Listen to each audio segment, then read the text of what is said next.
sahabat, inilah yang namanya Selat Bosporus di Turki. Itulah dua benua Asia dan Eropa. Makanya Turki disebut negara di Asia.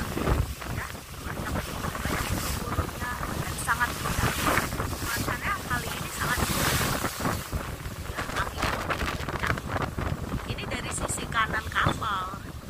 Thank you. Sekarang masih di Selat Bosporus, tapi beda ambil dari sisi kiri kapal.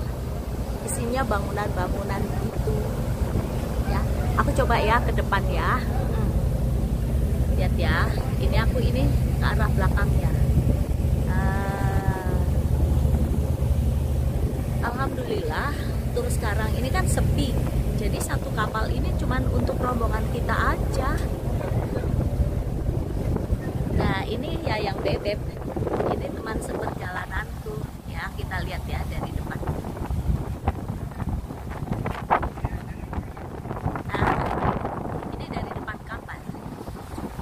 Gitu deh. Selamat menikmati.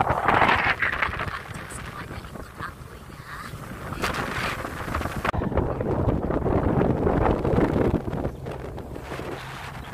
Itu istananya kan? Gak tahu jodoh. Nah, ini istana Romo.